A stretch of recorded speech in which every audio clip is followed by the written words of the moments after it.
Welcome back, Inebri-arts. This is Andy, the Inebri-art podcast. We are recording today at the Dirty Water Distillery in Plymouth. Everyone just loves to invite us, and there's usually liquor, so we show up. And our guest today is Richard Kelly, who is a game designer, which is really funny. We've kind of wanted a game designer around for a while, but we didn't know any, and then someone reached out to us from one of our events. In her relation to you is, I can't remember. My uncle. It was probably my uncle, Paul, who would have reached out to you. So they came and they started telling us about you, and they're like, oh, he's a game designer, but it's like a role-playing game, and we were all like, we love role-playing games. So, any chance to nerd out. So we set this up pretty quickly. I think that was Monday? Last Monday. That sounds about right. In Kickstarter time, it all kind of blurs. So, my understanding was you were doing some game design for someone, and then you're like, I can do this on my own. Is that relatively how that happened? It's not quite like I was in an environment that I broke free of. Mm-hmm. It's more that I'm sort of doing everything at once. Yeah. Anytime I find I've got like more than a couple minutes spare, I start putting them towards a project. So I freelance. Yeah. There's a handful of companies I've worked with. They're super cool. I like the people I work with there. But I've also got some of my own projects on sort of the side burner. So, for our listeners that don't know what an RPG is, it's Dungeons and Dragons. Yes. That's the shorthand. But even that, I find, because I'm a huge Dungeons and Dragons nerd. So I'll be talking to someone, I'll be like, I was playing Dungeons & Dragons. They'll be like, ooh, did you win? And you just will be like, I don't even know where to begin. I get that from my fiance every time I do any time of a game or playtest. How do you explain a role-playing game to someone who's not familiar? There's like 3 different ways I'd go about it, depending on what their background is. So you've told me that you've played D&D. So you've got a sense of what it is. I played D&D back in the day. I played Rifts. Nice. So I am familiar. But I've found that people tend to come from either a computer game, a board game, or a fiction background. Yep. Either you've read novels and you've at least encountered the concept of, this would be different if this character made a different decision. What would it be like to follow that different decision? The way I tend to describe it is be like, well, it's like if J.K. Rowling was writing Harry Potter and had no control over what the characters were doing. So you'd be like, Harry, you're a wizard. You'd be like, nah, I don't feel like going. That's another good way of describing it. I think storytelling that the audience participates in is a good way of framing it. Or a board game that's very invested in the story as much as the dice rolls and the figures and the rules is another good way of describing it. Or a video game where you're not limited to just the things the designers mapped out for you.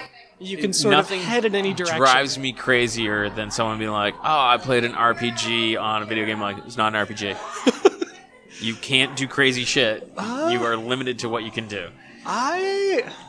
I mean, I get it in video games terms, that's what it's called, but it lacks that sandbox world feel, like, where you can...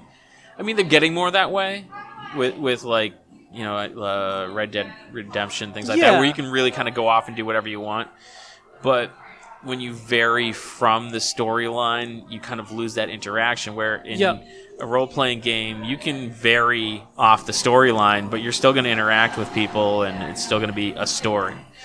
I think there's a lot of like interstitial space in between these concepts. Like, there's space in between a board game and a video game. There's space in between a video game and a tabletop game, a tabletop RPG rather. And like sometimes they kind of blur together. You can get board games that are very story focused. That are about acting and participating and telling a story. Kind of like Mice and Mystics is that way. I don't know that one. It's very RPG heavy. It's basically like a D&D module that comes with maps and figures all set out for it. So what is it about RPGs that made you want to... So, for our listeners, there's 2 types of people that play role-playing games. The people who run the game, which in Dungeons & Dragons terms, a dungeon master, also called a game master, and then there's the players. To take it up to the next level, being like, I want to write this, because like a dungeon master, game master is very much in charge of the story. They kind of can write their own story, but this is a different. You're writing your own system.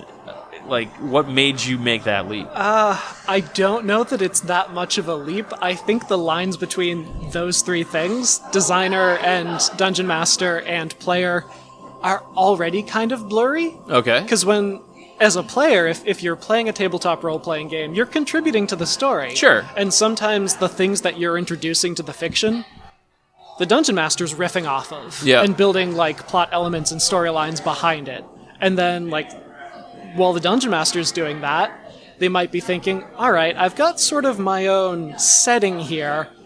What if I just put different dice mechanics in it and change it so that it plays exactly the way I want it to play? And by that point, they've turned into a game designer. Yeah. And that's very true, because like even like in the DM Dungeon Master's Guide, D&D Dungeon Master's Guide, it's like these rules are suggestions. You can tweak them. There's home rules. Like I like to I don't like to take rolls away from the players, because people show up because they want to roll dice. But I like to take away the stealth roll. Okay. Because there's too many times where someone's like, oh, I'm going to stealth into a room, and they roll, and they're like, oh, it's a 2. Never mind. And you're like, no, that's not how it works. Yep. You don't know you're not stealthy till you're not stealthy. Yep. And I guess it sort of depends on how familiar the listeners are with, again, role-playing, tabletop role-playing. There will be a lot of different, like, game mastering philosophies at play and design philosophies, but that control over what kind of information is out in the open and what kind of information is hidden can do a lot to shape a game. Yeah. Even if you change nothing else, just taking a bit of information and secluding it from the players or revealing it is a very different experience. Because it goes experience. from, oh, I know I'm not stealthy, to, okay, so you sneak, air quotes, into the room, and they're like, well, how'd I do? Be like, you'll find out. Yep. It builds tension in my mind. I did sort of an early experiment as a game master where I rolled everything on my side and didn't let the players see anything. Yeah. It's not what I would necessarily recommend, but it absolutely changes the tone. If to sort of shift it into a different media, if you're playing a video game and you have no idea what your character's stats are, you can't see the health bar, you can't see your ammunition counter, anything like that, you feel a little bit more tense. You feel a little bit less secure in what you're doing. Yeah, because you just don't know. And like, so stealth was always bothered me, and the kind of the investigation. You know, I searched the room, and they roll terribly. So the next person's like, well, I searched the room too. And like, are we going to roll through everybody until you roll well? Is that what's going to happen? There is a kind of secondary problem there, which is if you're creating a scenario that you want the players to play through, and you have a piece of information that they're supposed to find, but there's a chance they don't find it, your story can just stall right there. And I think a lot of game designers have gotten much better about this in the past 20 years or so. And that can even be a DM thing. Like, I've briefly mentioned something, and the tonality in your voice is slightly different, or you use a word that suddenly they like latch onto, and they're like, oh, we clearly have to investigate this tower. And you're like, in your head, you're like, no, you don't. Please don't go to the tower. So now they're breaking into a tower, and you're like, okay, let me make something up on the fly of what's in the tower. Yeah. But to me, that's kind of part of the fun of being the DM. Yeah, and it's a hobby that involves both creative improv and storytelling and following rules. Yeah. And sometimes those three things will come into conflict. Oh, sure. Sometimes you'll have a rule that makes the game less fun. Yep. And then it's the group's call on whether to just toss the rule out or to stick with the book as written in hopes that the book's designer knew what they were doing better than the group does. And right, because sometimes if you toss it out, it guaranteed. can break the game in ways you don't foresee. Yep. Yeah. I don't think there's any one good approach, just speaking personally. It's as kind of niche as it is, it's a big field with a ton of philosophies, and I think they're all cool. To me, the most important thing is getting a like-minded group together. Yes. Because that way you can be like, hey, let's throw this rule out. Oh, no, let's put that rule back in. And, that's playing with good friends is the most important thing. Yeah, that helps. I think the core is kind of communication. Yeah. If you have a group, even if they have very different philosophies, but everyone can communicate really well, it might not be the same game from second to second, but the group will be happy, and no one will be, like, really at odds with each other because everyone's communicating well. And I think as a designer, there's sort of a responsibility to try and teach that, too.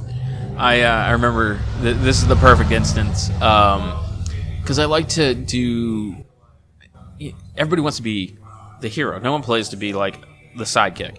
So I like to kind of like give my players abilities kind of as their character grows. And I was playing with my friend Kristen, and her character was Abby Cadaver. Nice. And she was a rogue. Nice. And was obsessed with stealing and looting everything. So I gave her, on the fly, I made a rule, and I called it the death tax.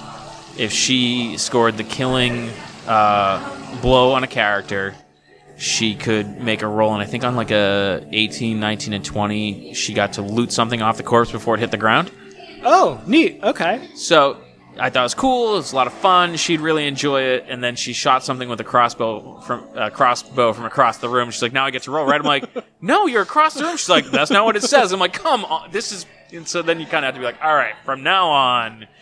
So it's this little kind of like... So you've done design as well. Kind of, yeah. That's what I'm talking about, with the lines being a little bit blurry. As you play, and the game starts to feel like it's in almost the right state. Yeah. But not quite. You make patches on your own and change mechanics. Sure, and yeah. Introduce elements, and it makes a much more custom experience. Mm-hmm. So, we've been talking about the experience in general, but you are working on a game system. Oh, sure, yeah. So, tell us a little bit about what it is. What's it called? Is it a D20 system? Is it a D6 system? Yep. So I've worked on a couple of game systems. Mm-hmm. Right now, there's 2 that are really my system, and there's a handful of systems for other studios. Shout out to Void Spiral Entertainment, shout out to the Polyhedral Knights, shout out to End Transmission.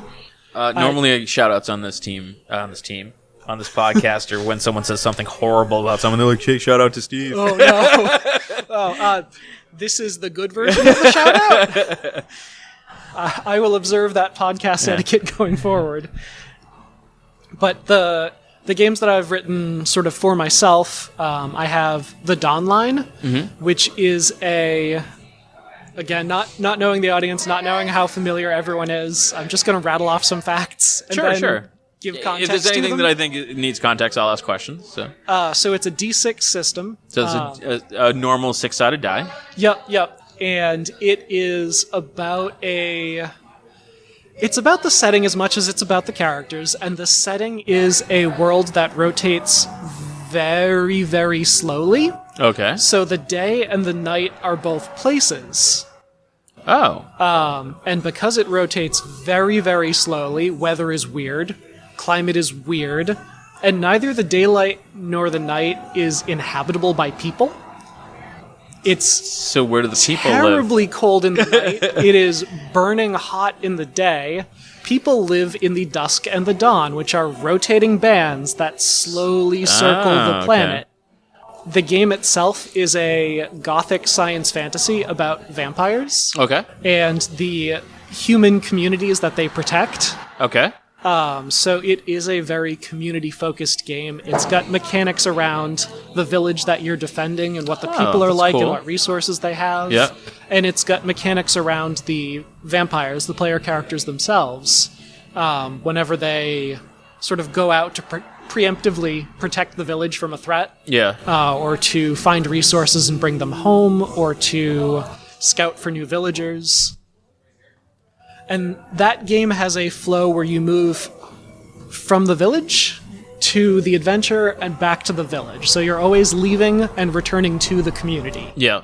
And I like that community feeling in games. So I built something a little bit similar for my second game, My second game is a fishing adventure RPG. That's the one I saw, and I was like, this is unique. It's, I think, the only game of its kind. There are certainly other vampire games. There are definitely other science fantasy. There are other post-apocalyptic, migration-based, I've never weird heard of a fishing RPGs. game. The fishing game might be new, but I don't want to say definitively because the design scene You hear it here first. The only fishing game, RPG game available. There's probably someone else who's written one, and I feel super bad if I beat them slightly to the punch. So I made Rod, Reel, and Fist, which is a fishing adventure game about a group of fishers who are trying to catch a magical fish and save their village from peril. Is this also a D6? It is a D6, but it's a quite different system. Okay. It's designed to be very simple and light. Is this what they would refer to as like a one-pager, where the rules are kind of like encompassed in like Not very, very quite. brief? Yeah. It definitely started as kind of a micro game. Yeah. Where the goal is to make it as lightweight and compact and easy to play as possible. You minimize the rules, you minimize the story, you just keep everything on a single page if you can. Which I think is it's a great way to write a game, because it allows, to learn a new system can be time consuming. Then you're kind of like, well, we got to play it to see if we like it, which can be more time consuming. Like a one pager, you can play a couple times and be like, it's not my thing. Oh, I really like this. Yeah, I think one-page games or microgames are a great design exercise. You learn how to build everything lightweight, and then you can expand from there. This one started a little bit heavier than a lightweight game, but it's got that core philosophy where it's supposed to be easy to get into. So why fishing? Are you a fisher? Fisherman? I am certainly not a good fisher. I've had a few formative experiences with fishing, all of which were interesting, but I'm definitely not an accomplished angler. No, instead, as a kid, I'd played a Game Boy game called Legend of the River King, which is a fishing adventure game where you are similarly trying to catch a mystical fish to prevent a tragedy from occurring.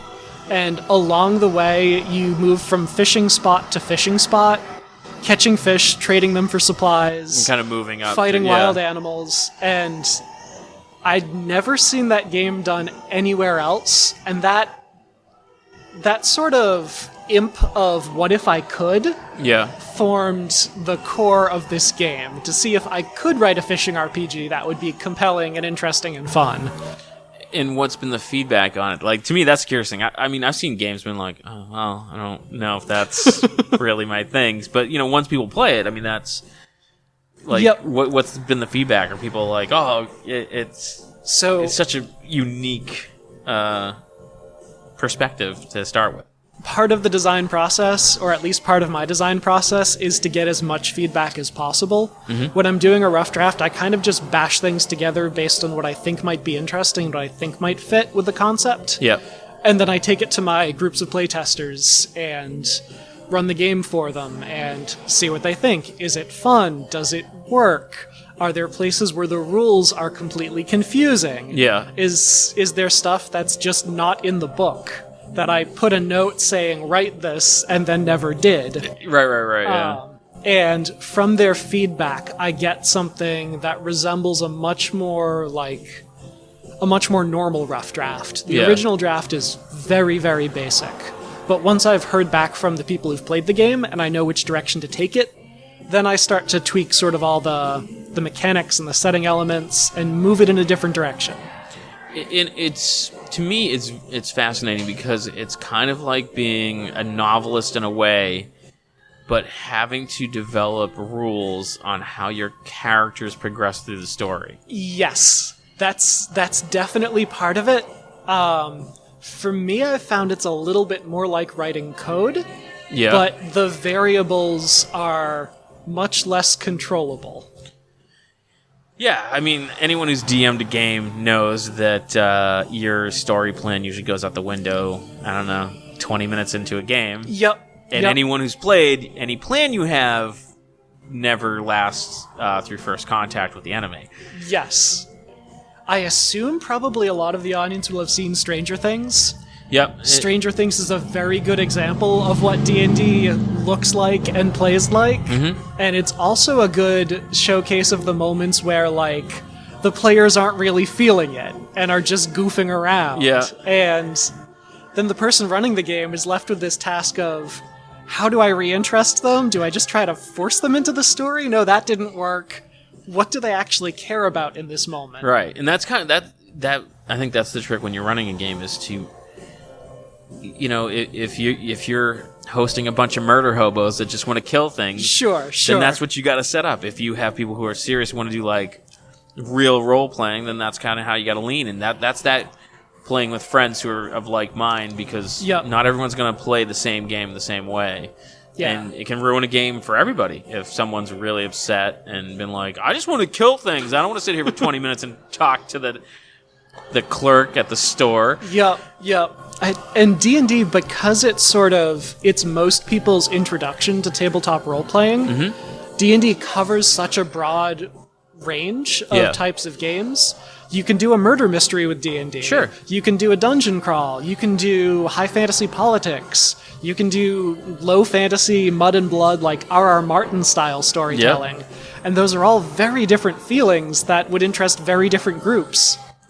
Do you feel there is a significant increase in the popularity of role-playing with the dawn of things like Twitch and podcasting? I mean, myself, I'm a huge Critical Role fan. Yep. I love Adventure Zone.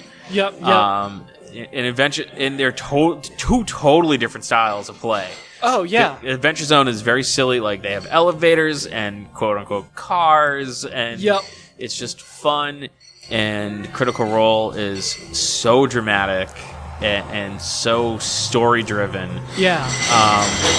Do you feel that those things have brought new people into the hobby?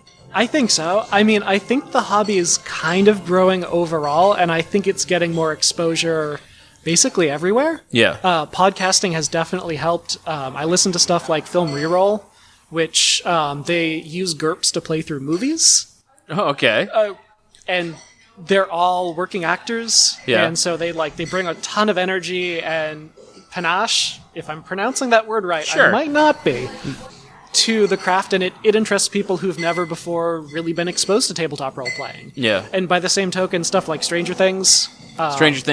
Big Bang it's been on. And even on Big Bang, I'm like, okay, that's not exactly how it's played, but it's pretty close, you know, for the lay person, you know, that's understandable. Yeah. I mean, I feel like there's less explaining that I have to do to people. You know, it's when you go on a date with someone and you're like, oh, well, what are you doing this week? And I'm going to my buddy's house to play, Dungeons and Dragons. And there's this kind of moment where they don't really know how to take it. Where they're like, is he a man-child? Or is this a normal thing? The stigma is definitely decreasing. Yeah. As people do it without being embarrassed by it. And I think that's the big part of stuff like Critical Role. It's people playing a game and not being ashamed of or embarrassed by the fact that they're using their imagination to tell a story. Just going with it. And to me, it's the reason for me to get together with my friends. Yeah. I'm not a football fan. I don't give a shit what happens on Sunday. So, we'll get together and we'll play D&D instead. And it's the same kind of thing. Everyone brings some snacks. There's some beer. When you were a kid, it was Mountain Dew and Doritos. Sure. Now it's like craft beer and, spinach board, artichoke. Yeah. Oh, yeah. And so it's the same thing, but it's so one of the stereotypical things that I always hear, people be like, oh, is it you and a bunch of guys? And be like, no, our group is literally split down the middle, 3 guys, 3 girls. Yeah. And it's one of the most fun things that I do, because everyone's relaxed. People tend not to be on their phone, provided they're not cut out for some weird reason. Yeah. And it's usually silly. Yeah. It's a social game about having fun, and everyone's kind of riffing off of a story, but there's usually side conversations and in-jokes, and it's friends hanging out for the most part. Yeah. And we're actually currently playing Dragon Heist. Oh, nice. Yeah. And so, everyone makes up their character, and so I made up a dwarf paladin, and I kind of wrote a brief backstory, and I sent it to the DM, and I'm like, he's a vengeance paladin, and he's seeking vengeance because Knowles stole his grandfather's warhammer that had his family's beer recipe engraved on it. And turns out, 3 adventures into Dragon Heist, they give you a tavern. Oh, nice. So we derail almost every session where it suddenly becomes wait, who's manning the bar? What do we have on special? Let's do this. What's our marketing like? So, yep. Yeah. Yep. There is definitely a value to the side quest. Yep. And to whatever thing the players take an interest in, sort of becoming the core of the story. So how much, when you're making a game system, when you make the game system, are you just setting up the world, or are you putting kind of like a module together for it as well? So kind of like a basic story, the general quest. That depends an awful lot on the system. Yeah. I think you can start from almost any direction. You can start with a story or a setting idea and build everything else around that. I think White Wolf, who does the World of Darkness product line, tends to favor that approach. They have a story, then they come up with mechanics that complement the story, and then they build modules off of that. I think you can also start with the mechanics and say, I want the rules and the dice to incentivize the players to do this. Mm-hmm. And from there, you can build a story around that. I think a lot of indie games take that approach. They'll be like, I want a story about fear, or I want a story about animosity, and then they'll build the dice to convey that kind of emotion through the game. And I think part of that is also just trying to separate yourself from D&D. You don't want to be just a knockoff, so you're like, well, Sure. I'm not going to be a D20 system, but that's a 20-sided die, which D&D is. Almost everything you roll is based on a 20-sided die. So I feel like it's part of it's that kind of distinction of to separate yourself from them, to make it different. I don't think I've ever felt propelled by the desire to be different from another system. I think usually I'm going towards a design rather than away from someone else's design. Yeah. I really like D&D. I don't think it's a perfect game, but I think it's a very stable game that's very good at customizing itself to the group. And so, I don't think I'd design a game to compete with them. I'm not sure I could. But I think if I pick very different ideas and just head in that direction and not really worry about what D&D is doing, I'll usually end up with something that feels different and plays different and is internally consistent. Now, as you play test this, is there any point where you kind of figure oh crap, it's broken in this way? Yes. Let's hope no one notices that? No. Or do you just try to then come up with a fix? Yes to that first part, no to that second part, because if I find a bug, not only is everyone else going to find that particular bug, they're going to find 10 more that I haven't noticed. Yeah. So, my process is to roughly build a game, run it by the playtesters, see what's broken, because stuff is always broken, and it's always stuff I never would have anticipated. And so once I've got that feedback, I can start patching and tweaking and slowly changing the game so that the core rules actually work. And to me, where you're in ways you never thought, to me that is the beauty of a role-playing game. Oh, yes. Because to me it's about getting abilities, items, and spells, and then getting into a situation and being like, okay, I have this item that does X, Y, or Z, completely not pertaining to what the situation I'm in now, but how can I make it work? Yes. Because role-playing games are storytelling games, they tend to sort of structure themselves so that they've got a set of rules and mechanics, and then inside the game, next to those mechanics, is a series of things that break those rules and mechanics. Yeah. In Dungeons & Dragons, it's spells, it's items, it's abilities that say, this rule that you've been following, you don't have to follow it exactly. You can do this other thing instead. Right. And when you have Dungeons & Dragons is a great example. When you have more exceptions than rules, people can get very creative with how those exceptions work, and like stack exception off of exception to create unusual styles of gameplay and perhaps things the designers didn't intend, but that are still fun and out of the box and creative. And sometimes that's like one of the best things is finding that kind of that back door that so this, I was playing 3.5 3rd edition D&D, and the druid had a spell called Entangle, and we knew that there was like goblins or something on the floor above us, and they knew we were down there. So it's kind of like, all right, do we rush in? Like, what are we gonna do? And the druid's like, well, I'm gonna cast Entangle. And DM's like, well, you can't see up there. And he's like, yeah, but didn't you say there was a murder hole above when we walked in? And he's like, yeah. He's like, so I'm gonna look up the murder hole and cast Entangle through the murder hole because I can see through that. You can just see the DM being like, well, shit. And it just became like one of those like very clever ways to kind of like work in our advantage, and that's, to me, that's the brilliant, the fun part. The video game role playing never can, copy, because you can't think of every possibility. Yes, I definitely agree with you there. No, like ill will towards video game role playing. I personally like video game RPGs a lot. I have ill will. It's fine. But I'll say it. But there's more potential to do things that are out of the box and wildly creative when you're at a table and someone else is running the game and they're a person that you can talk to. Because if you talk to the GM and say, hey, this isn't in the book doesn't say what I'm supposed to be able to do. It doesn't what are your say thoughts I on can't this? do this. Yep. That's usually how it goes. You end up being able to kind of collaborate as a group to take places where the book doesn't quite know what you're supposed to do and turn those into fun and interesting storytelling.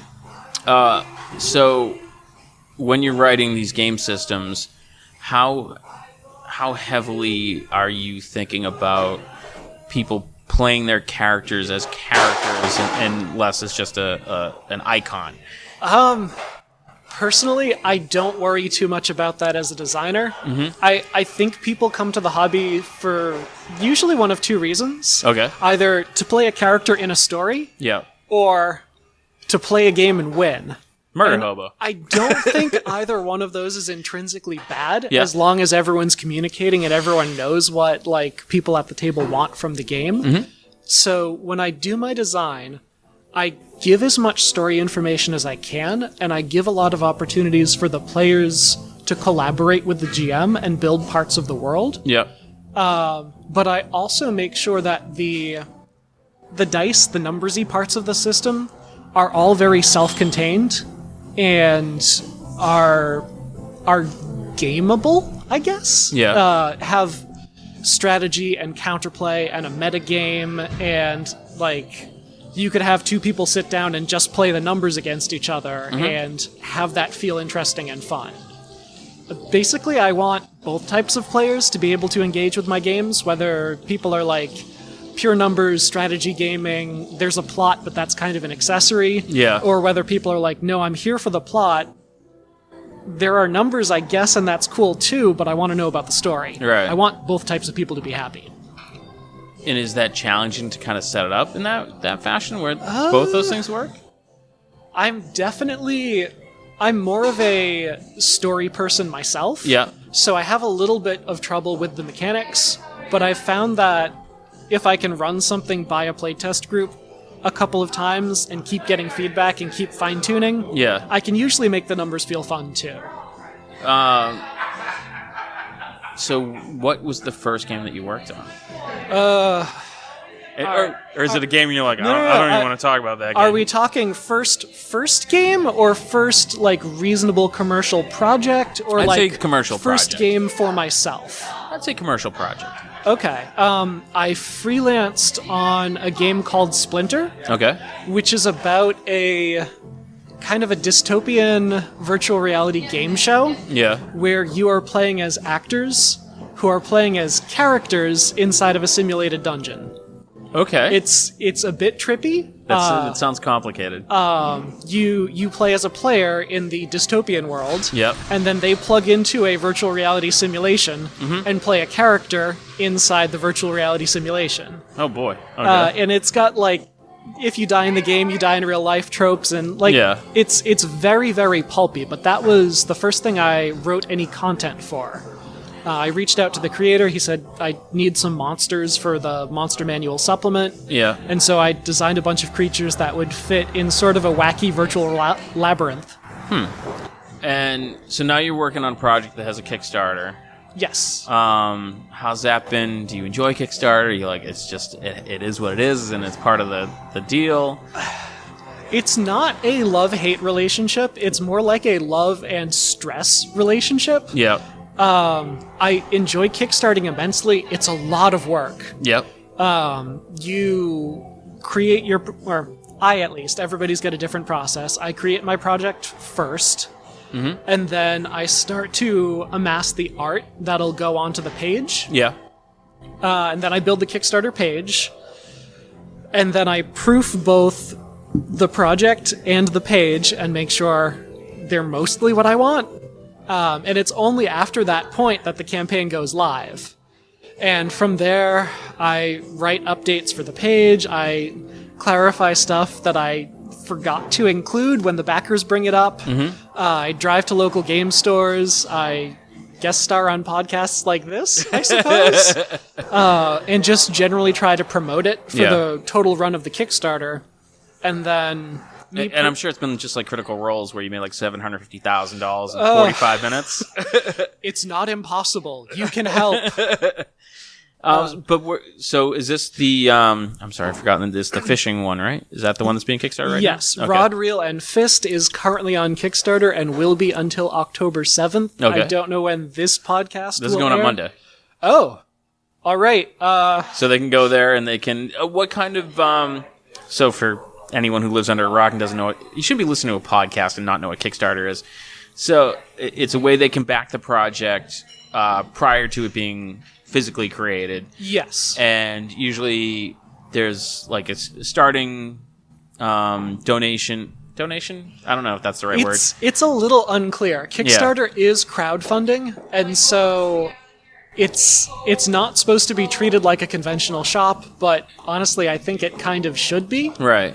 If you're backing a project that I'm running, I should have an obligation to deliver the thing that I've promised. Right. But so, and as your dollar amount goes up, you tend to get extra stuff. Yes. So what kind of extra stuff can people get? There is a kind of gamification to the campaign itself. So there are stretch goals, which are once the project reaches a certain amount of total funding, new elements get added to the game. In this case, it would be things like new kinds of fish, new kinds of animals, new scenarios that you can play through, new settings that you can have a fishing adventure in, and those are somewhat wildly different. Okay. Sorry, go ahead. So now I'm just curious about the overall there's one magic fish, and we talked about side quests. Now, do these side quests go beyond fishing? Is it like, how does the fishing mechanic work? Like that's how does it fit into the story? Is it combative fishing? The quick answer to that is yes. The long answer is I want to quickly add a little bit more context to the game. I really like games and just designs where everybody at the table collaborates. So it's not just you're people who live in this one village trying to catch this one fish. Yeah. The village, the fish, the bad thing that's going to happen, the place where the fish lives, those are all things that you as a group decide before you start playing. Oh, okay. There's a sort of setting creation that you do before you fire up a game session, where you'll look to the player on your left and say, hey, what does this setting look like? Where does it take place? Are we on Earth? Are we in space? Is this the future, the past? And then you'll go to the player to the left of them and say, where is the village inside this setting? What does it look like? It's almost like collaborative DMing. Yes. It's interesting. For the setup. The very first thing you do is collaborate and build all these elements. And that means that you have some personal buy-in. When you turn to another person at the table and say, hey, what's the bad thing that's going to happen to this village? Yeah. And they say, oh, there's a meteor that's coming.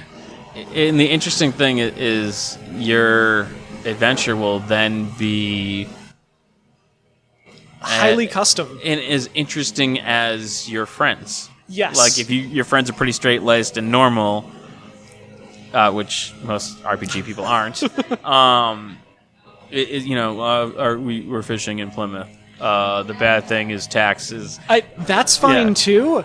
Even with that setup, I feel like there's some good narrative it could be hooks. very interesting. But if there is a fish somewhere in Plymouth that makes your village immune to taxes, that's already kind of whimsical and great.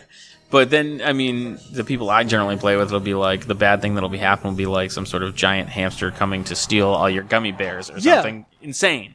That's perfect, too. Yeah. The idea is to have the game kind of conform to the group before you've even started playing. Ideally, you get a setting that everyone likes right off the bat. Yeah. And if you don't do that, you get a setting where everyone likes at least the part of it that they designed. That they put into it, yeah.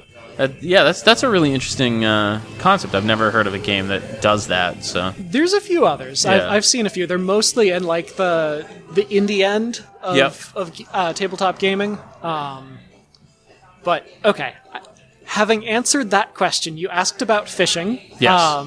The game does have what is called fish combat. Okay. There was air quotes around that. Which is where the dice really come in. Okay. The dice are simple. You're usually rolling just a couple of 6-sided dice, and you're looking to get one of those dice over a 4 or a 5 or a 6, depending on how hard the thing you're trying to do is. Yeah. Because I wanted to design this as an all-ages game, and I wanted to make a game that wouldn't frustrate young players, I set it up so that when you roll the dice to see if you succeed at something, and those dice don't go your way, and you fail, it's never a terrible consequences happen kind of situation. It's always this is a temporary setback. Yeah. If you just roll badly on the dice, you'll take something that's called stress or exhaustion. Yeah. And what those do is they lower your chance of succeeding on future rolls. Okay. So the more you fail, the harder it is to succeed, but you can still succeed. You can take a break. You can do what's called making camp. Yeah. And just kick back for a minute and rest and lose all of your exhaustion, all of your stress, and your rolls go back to being very easy. Nice. So it's never a game where you sort of fail backwards.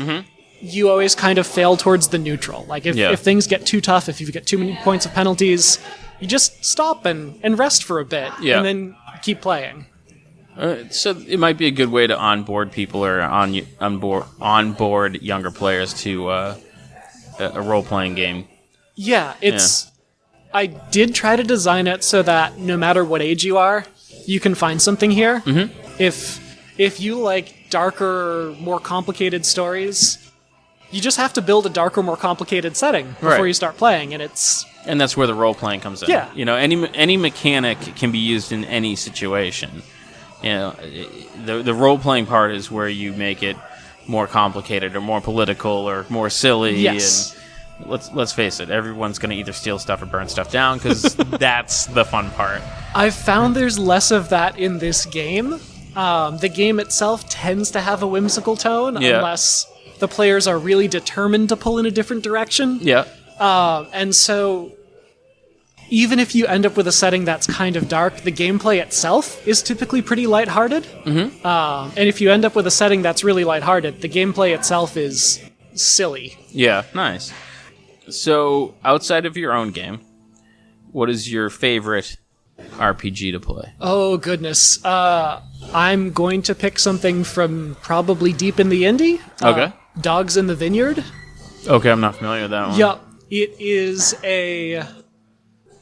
It's an indie game that I don't believe ever had any expansions or follow-ups. It was sort of perfect and complete as is. Okay.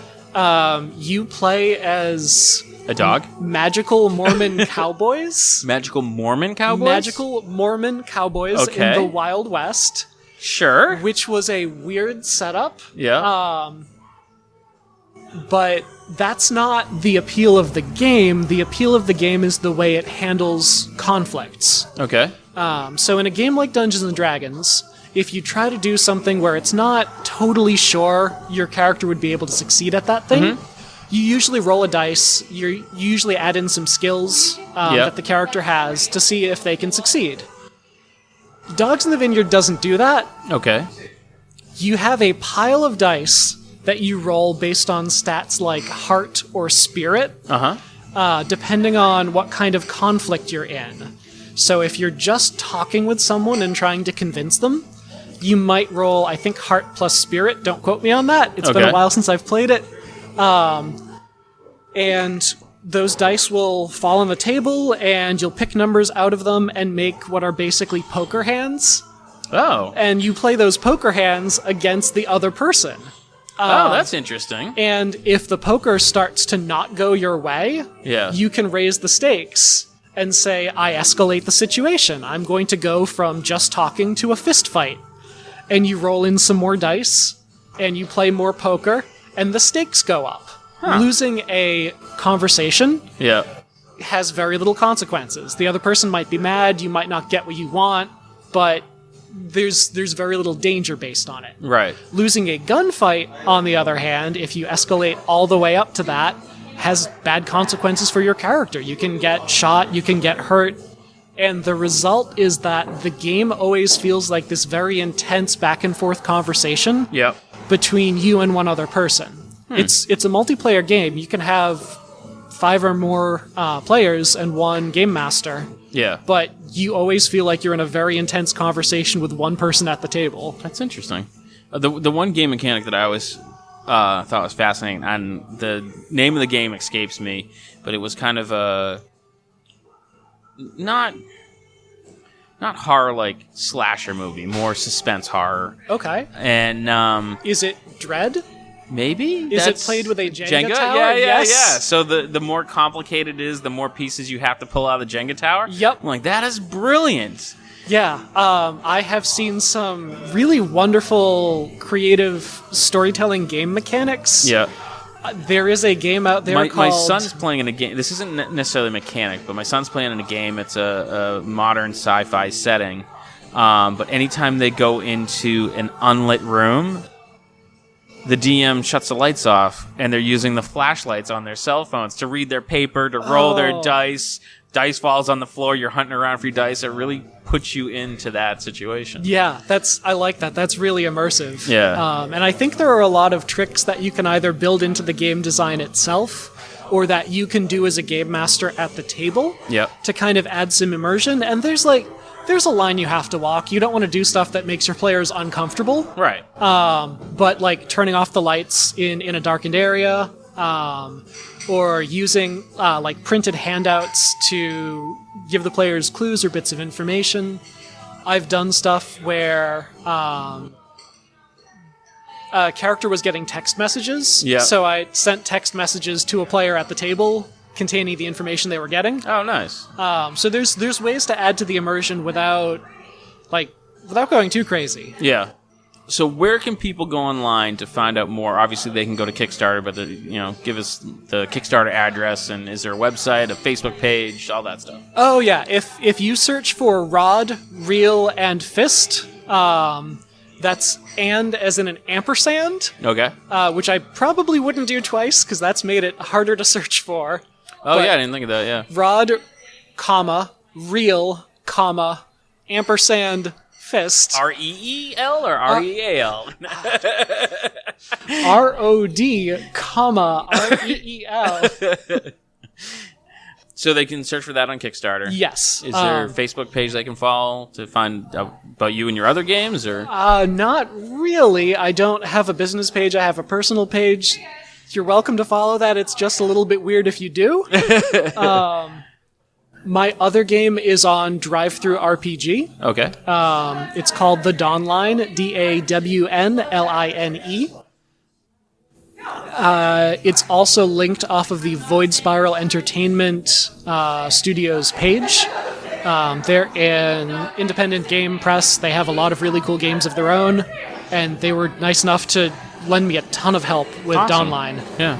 Well, it's been great talking to you, man. I'm glad you braved the traffic to get here, and I'm glad I got here. Yeah, and this was a lot of fun. I mean, a lot of people are like, "Oh, this doesn't feel like an hour." No, it went by. It actually didn't feel like an hour for me. So REAL, quick. So it's always enjoyable when I get to nerd out and talk about role playing games. So thanks for coming on the show. Hopefully our listeners will check out your Kickstarter. They'll back it and be fighting for fish real soon. And thanks again for coming on. Well, thank you for having me. No problem. And thanks for checking out the show today, listeners. If you enjoyed the content today, you can go over to patreon.com/Inebri-art to support the show. You can join over there for just a few dollars a month and help us provide this fun content that you just checked out. You can also email us at Inebri-art.com with your questions, complaints, and concerns, or you can find us on all social medias at Inebri-art or at Inebri-art6 on Instagram. And also don't forget to check out our other shows, Bar Talk Podcast, Old Colony Cast, Inebri-art, and all the other shows on the Inebri-art Network, which you can find at Inebri-art.com. So thanks again for listening.